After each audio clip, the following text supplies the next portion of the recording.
Let's start the podcast.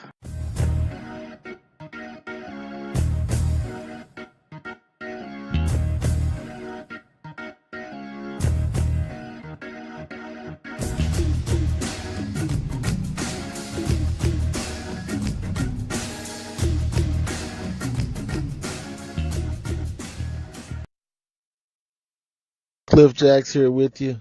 March Madness time is here. The NCAA tournament has kicked off. We're in the first weekend of games. I think North Carolina, Duke, Gonzaga, and I have Purdue as my final four picks. I guess I got to stick with those picks. That Purdue pick is a little shaky, but hey, we're going to talk some NCAA basketball today. I want to thank all you guys that listen in. Please tell your friends, your co-workers. This is a podcast for the Everyday Joe, the Everyday James. We talk what we want to hear, and it's not from the point of view of someone that's played the game and think they know everything about the game just because you play it. That's not the case, and that's not true. So we're going to get into a lot of basketball today, mixing a little football, of course, as always. You got to talk football. We also have a $400 million man out there. Yes, I did say $400 million man to play a game. We'll let you know who that is. Also, we're going to talk about who's going to the top of the cliff today. Interesting. We're going to look at the NFL draft prospects also. Who would you want your team to draft?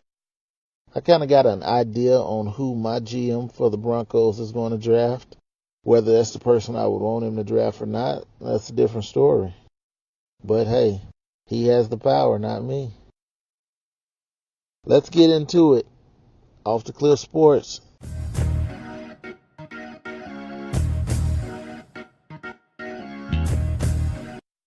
Listeners, remember, we're doing a giveaway. Once we hit 65 followers on Instagram, once we hit 65 followers on Twitter, we're doing a giveaway for both. So if you follow me on both, you have two chances of winning. Go ahead and follow. Tell your friends to follow. At Cliff_Sports for Twitter. OfftheCliff_Sports on Instagram. Follow those sites. Also, I do have our YouTube working, so you actually can listen to the podcast on YouTube. And that way, if you don't want to sign up for Podbean or sign up for Twitter, one of those, the YouTube link is working. I'm going to start getting that sent out to everybody as well. I had a little issue trying to get it up and going, which that's crazy since I am a computer information major. That should be easy for me. But hey, technology changes every day. And plus, I graduated college in 2000. How many of you guys out there can say that? So let's get into our first topic of the day. Get this thing rolling so you guys can have some enjoyment and excitement as you're eating dinner, mowing the yard, whatever you're doing when you listen to the podcast. We're going to make your day brighter and better, hopefully.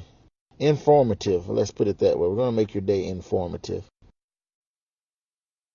Let's get right into it. It's March Madness time. Looks like after Thursday and Friday here, all the 1 seeds, all the 2 seeds, and all the 3 seeds are still alive. So most likely, most people brackets are still in play with getting your teams to the Final Four, that is. Again, I'm riding with the Duke Blue Devils. I am not a Duke Blue Devil fan at all. But Zion Williamson, R.J. Barrett, those guys got me energized for college basketball. Let me add a name to that list. John Morant. He's out of Murray State if you've never heard of him. And after his performance Thursday, everybody will know his name. This young fella is a baller. He can score. He's a pass first point guard. He's not scared to get down and rebound. He got a body yesterday when he dunked on one guy with 2 hands. It was like, oh, wow. If you need to know who the top 3 picks in the NBA draft will be, 2 of them plays for the Duke Blue Devils. The other one plays for the Murray State Racers. So if you haven't seen those guys play, you better check them out in the next 2 weekends. If not, you won't see them until they reach the NBA. But the NCAA tournament so far has been even keel. There hasn't really been moments that any wow moments, I would say. I mean, you've had some upsets. The biggest upset was the 4 seed Kansas State lost to UC Irvine, but not too crazy of an upset that was. Kansas State didn't really have a good year. They were up and down this year, and the Big 12 wasn't as good as it usually is in the NCAA basketball. So right now, if you're looking for a Cinderella team, right now you're probably looking at Murray State as that team. You have a 6 seed in Buffalo who people are saying are pretty good. You probably would actually even throw them into the Cinderella story. Those are the only two teams I think will be better than the top 1, 2, or 3 seeds. Other than that, the rest of the team, UC Irvine and Oregon both won their first round games, and they're going to meet to see who goes to the Sweet 16. But I don't see either of those teams able to beat Virginia or knock Virginia off in the Elite Eight. Unless Oklahoma upsets Virginia, which Oklahoma is long, and they're a lot better than I thought when I looked at them this week. So they may give Virginia a run for their money. We'll see how they go. I honestly, personally see the other 3 number 1 seeds as almost locks. I think their talent level alone is going to get them to a point where they get at least to the Elite Eight, just on talent alone. Duke's not a good 3-point shooting team, but with the team they got, their defense is good, and if they lock down defensively, they're going to get a lot of fast break points, and won't need the 3-pointers with the fast break points. I really want to see Duke and Gonzaga in the Final Four rematch of a game that was in one of those holiday tournaments early in the year. Gonzaga won that earlier matchup over Duke, which was at that point in time, wow, is this a shocker? But Gonzaga is a really good team. I think this time around, though, Zion, RJ, Cam, I think they would take Gonzaga a lot more serious. And this would be a pretty good game because one thing I know, Gonzaga isn't afraid of Duke. They're going to come to play. So I think that'll be a good semifinal game. On the other side, I don't know if anybody really can match North Carolina's intensity. Those boys get up and down the court fast. And the fact that Gonzaga is well coached and they execute well, they would be a good matchup in the finals. And of course, Duke and North Carolina, that rivalry is bar none one of the best in college basketball. I mean, you got the history, you got all the ex-players.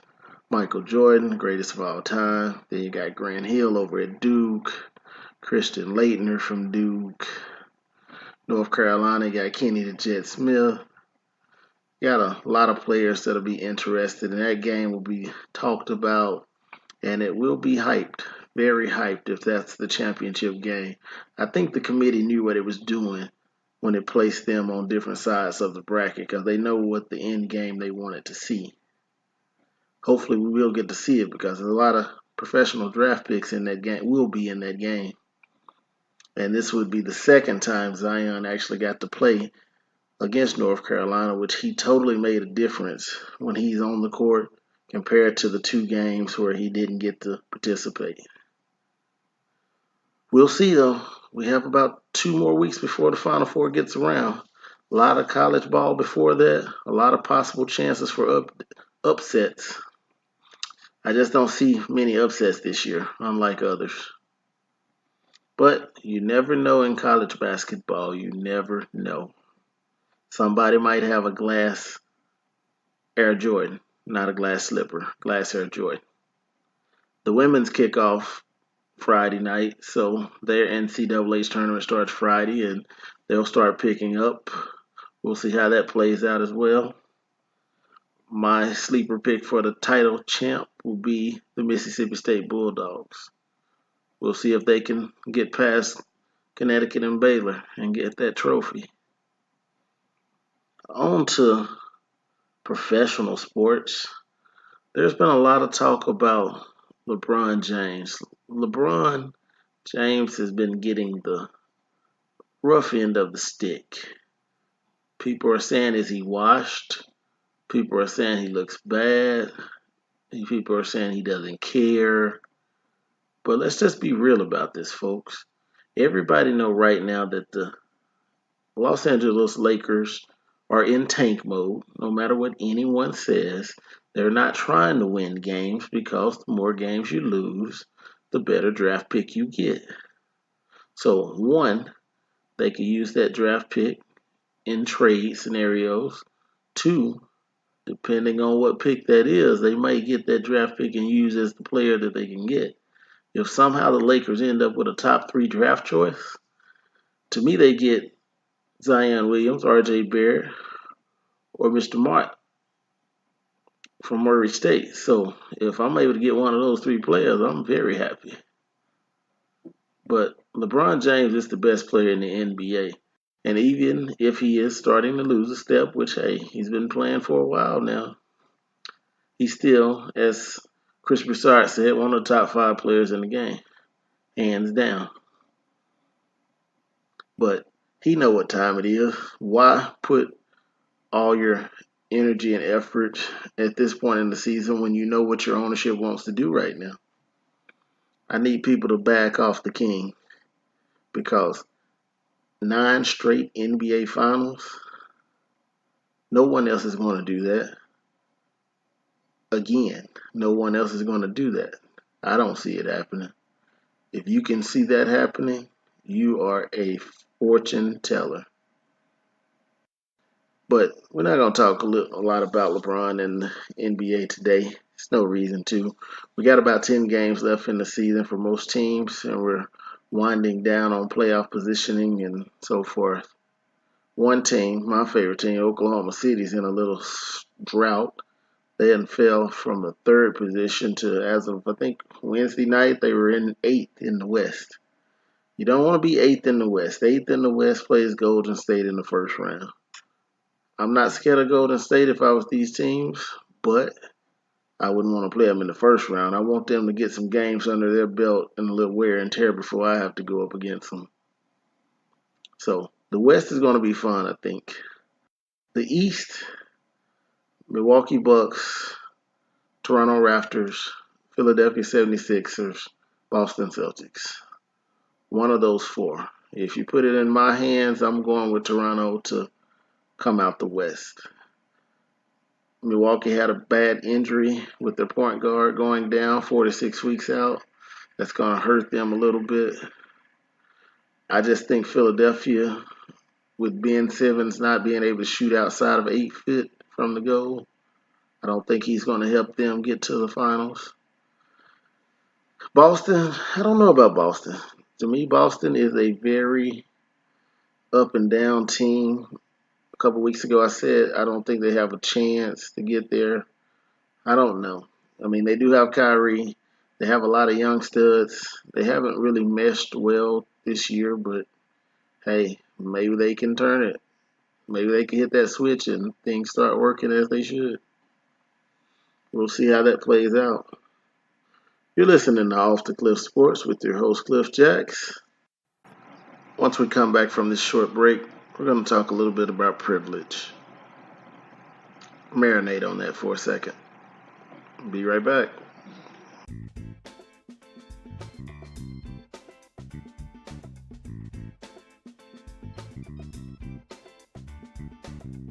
If you don't like what I got to say in this next segment, please at Cliff_Sports on Twitter, OfftheCliff_Sports on Instagram.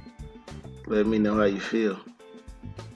It's time for Top of the Cliff, my favorite segment, and we normally invite an individual to the top of the cliff and let them decide what they want to do from that point. I just invite them up. I never tell them what to do and what not to do. But today, we're going to invite privilege to the top of the cliff. You may wonder why I say privilege, because you see it every day of your life. Me as an everyday Cliff, I see it. I'm pretty sure all the everyday Joes, everyday Janes, I'm sure you guys see it as well.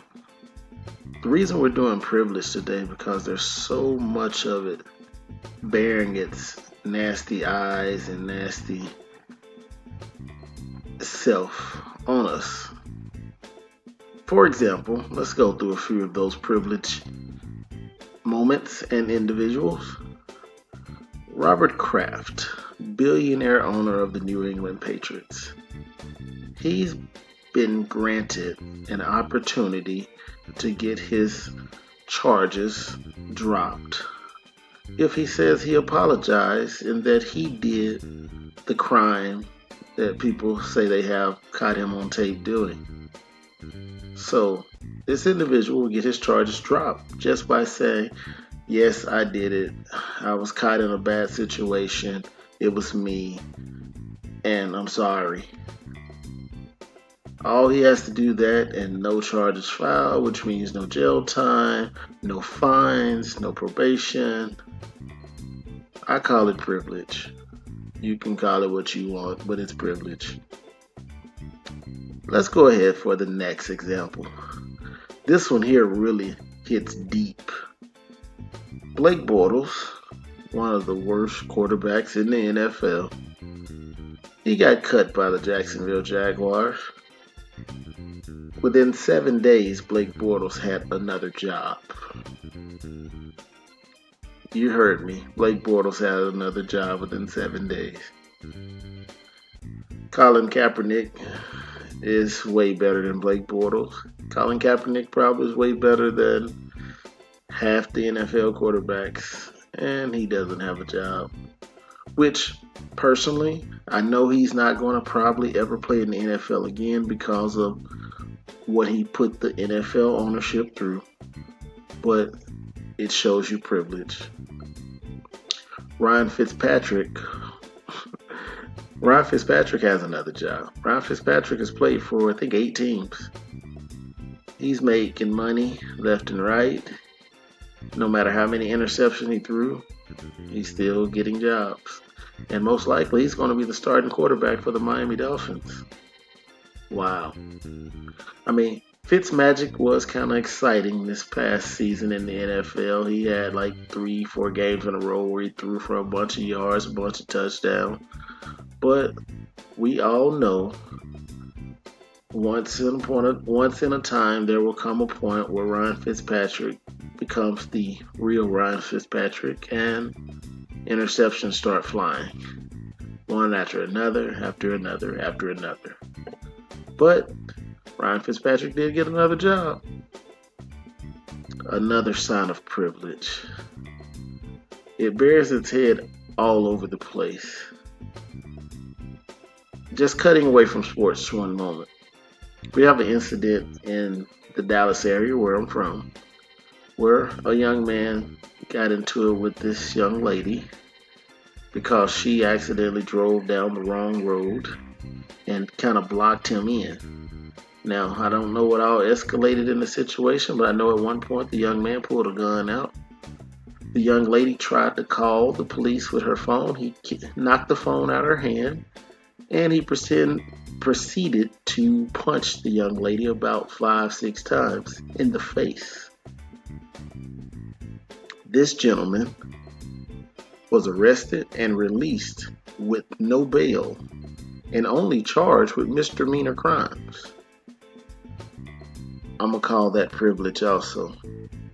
If you haven't seen the video, just tweet "man punches woman in Dallas" and I'm pretty sure it's going to come up for you, or Instagram or YouTube it. And you tell me if that's a misdemeanor crime and a crime that's going to let you get released without bail. Privilege. I tell you, it's all around us, and unfortunately, it's something that I don't think in my lifetime will change. Another point is that I do want to put out, Myself, I think all individuals in this world are racist to a point. Let's just be honest about it. All of us are racist to a point about something. It may not be color, it may not be the opposite sex, but we all have that bone. If any of us say I'm not racist at all, that's not a true statement. We all, if we look in the mirror and look at ourselves, there's something we're gonna say, nah, I don't like them people. I don't like that person. I think that was wrong. And the fact that we see privilege a lot, especially in the African American community, it's hard for us not to have a racial bone because of the fact that we see things that one group of people do that we know there's no way in the world that would happen for us. But who am I? I'm just an everyday Cliff trying to express myself with all my listeners. And I do appreciate you guys for listening.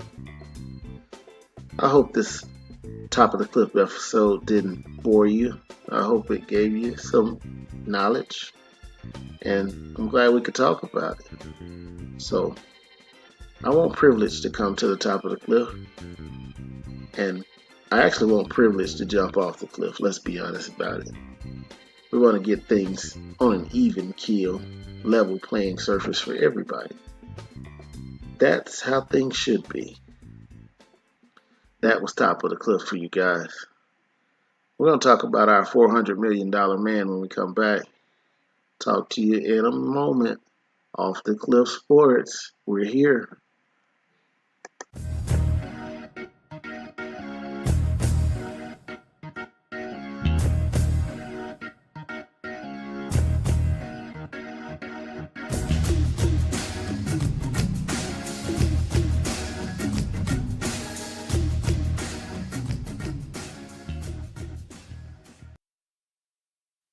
Back here with you on Off the Cliff-Sports. We got the YouTube channel up and going. I'm going to start putting the link to YouTube in the bio of Twitter and the bio of Instagram so you can follow and you can subscribe to the YouTube page and you don't have to sign up for any of the other accounts. OfftheCliff-Sports.podbean.com if you want to listen to all the past episodes, they're there. Mike Trout signed a $430 million contract for 12 years the other day. I did say $430 million, $500 million to play baseball. Congratulations, Mike Trout. Now, Mike Trout is one of the best players in the game right now.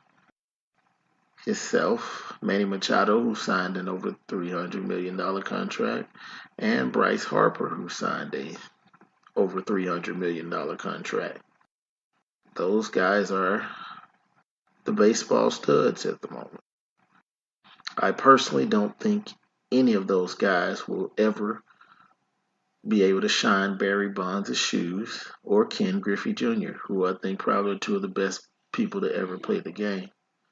Barry Bonds has done it, even with these steroid allegations and so forth. Even before that, Barry Bonds was a stud, a MVP, an all-star. But these young guys are making their money, and I'm not going to hate on them. It's guaranteed money at that. So they have generational wealth at this point for all their families, so I hope them the best. Good luck with it. Now, unfortunately in baseball, one player can't win you championships. But the fact that the Major League Baseball doesn't have a salary cap, it makes it easier for those guys to get that money and add additional players as long as their owners are willing to spend. Now, the Anaheim Angels have that Disney World money backing it up, so I don't think money is a problem for the Angels. $430 million. There's a lot that mostly everyone could do with that type of money. And since we're talking about baseball, the baseball season opens up on the 28th of this month That's the earliest it's ever started. 162 games. Baseball is long. Players are pretty much playing every day. You get a day off every 10 days or so, and you're on the road 81 of those 162 games. So, America's pastime, as they call it, which hopefully I'm going to catch a few of the Texas Rangers game this year.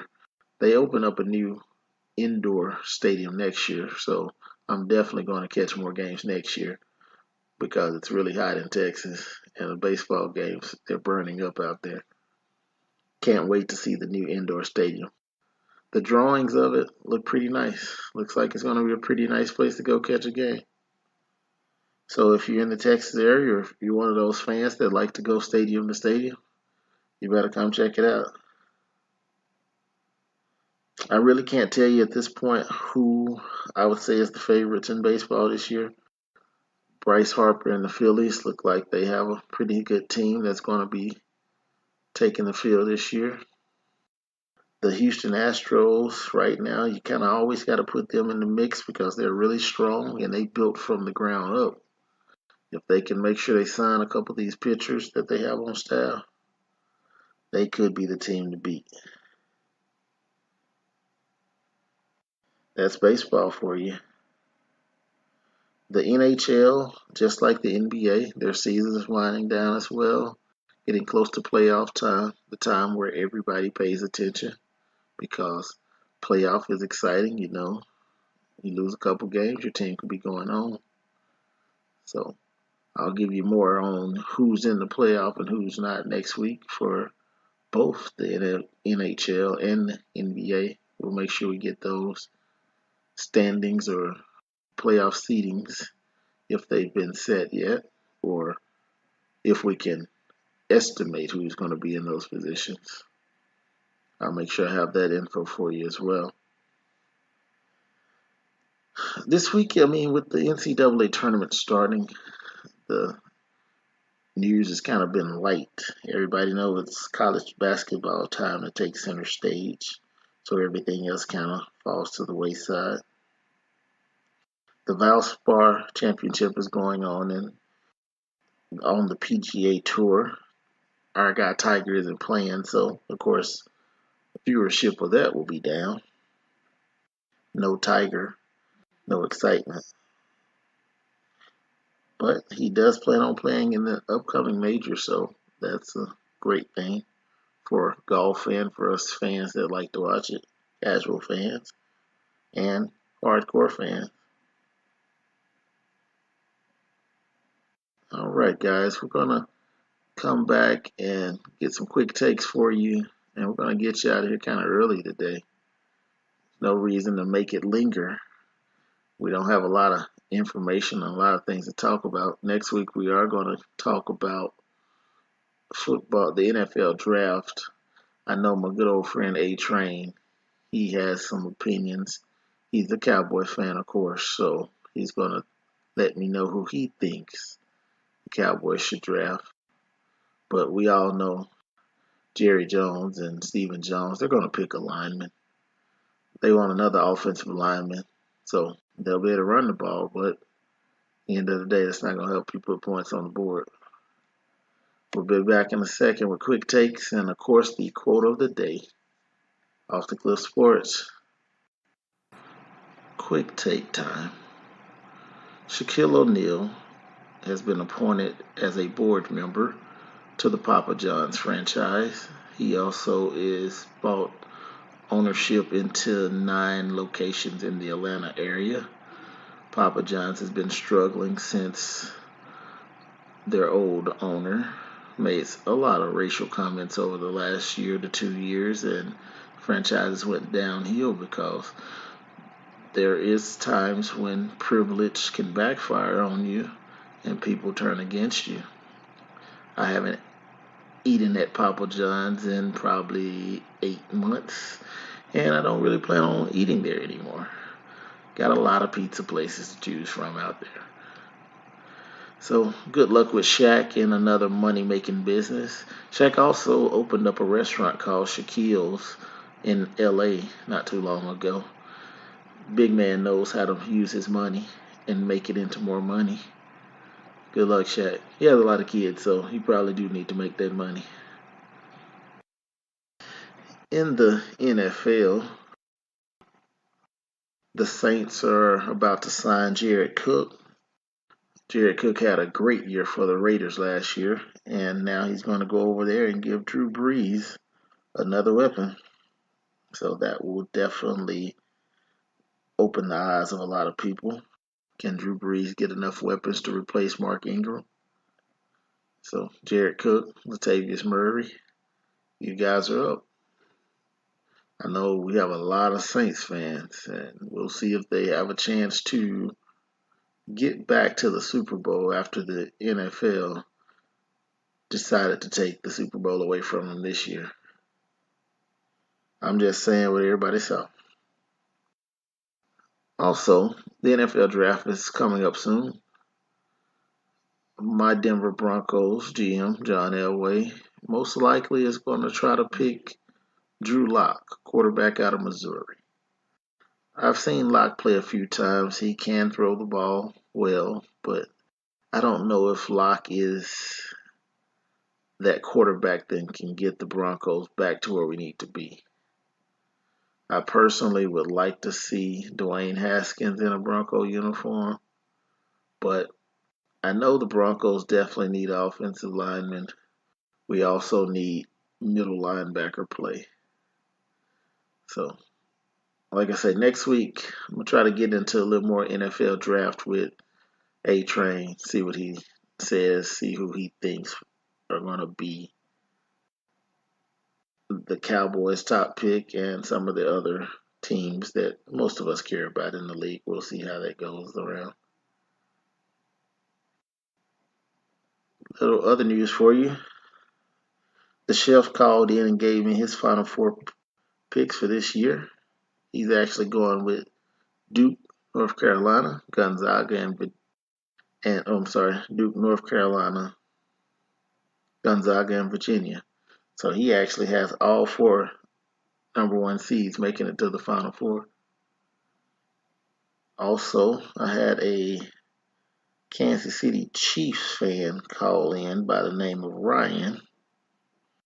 And Ryan has Michigan State, Gonzaga, Virginia, and North Carolina as his Final Four picks. So, depending on where you live at, of course, you got picks all over the place. I think this next round is going to be a little exciting for us. We're going to find some stars, and we're probably going to see some players that are going to help their draft stock, I guess you would say. Help get your draft stock up there where it can help change your life. That's the overall goal, is to being able to change your life. What is LeBron James going to do this summer? No basketball. He's going to have an extra 2 months to be with family and friends. So I'm pretty sure we're going to probably see LeBron James on the AAU circuit a lot with his two boys. And probably making some movies here and there. King James got a lot he could be doing, though. I think his family enjoy the fact that he won't be tied up with the NBA all summer again. I know there's always times for, as adults, we need breaks too. We do need breaks. It's been a slow week for us, but of course, we're going to keep it going with you. Next week, I hope our episode, we're going to have a little more action-packed episode next week for you. Try to get some guest speakers on and try to keep things rolling in the right direction. I do appreciate you listening in. The more you comment, definitely send me a comment and let me know what you want me to talk about. And I definitely can talk about it, definitely can research it, and we can go with things that you want to hear because I'm here for the everyday Joes and the everyday Janes. I'm here for you guys. Our quote of the day this week is going to come from old NBA player by the name of Stephen Nash. Steve Nash was back-to-back MVPs during his time, played for the Mavericks, played for the Phoenix Suns. And Steve Nash's quote is as follows: "Nothing is black and white except for winning and losing." And maybe that's why people gravitate to that so much. Again, nothing is black and white except winning and losing. And maybe that's why people gravitate to that so much. Quote from Steve Nash, Canadian. And I would agree with Steve Nash, but after the Saints-Rams Super Bowl playoff game, winning and losing is not even black and white anymore. Everything has a little gray in it. We're up to episode 11 here, Off the Cliff Sports, and I do want to thank you all. You don't understand how much I really appreciate the people that listen in. Once we get up to 65 followers, Instagram and Twitter, you have 2 chances of winning. We're going to do giveaways, random giveaways. So please follow if you're not following. Tell your friends to follow, your family members, so you'll have an opportunity to win.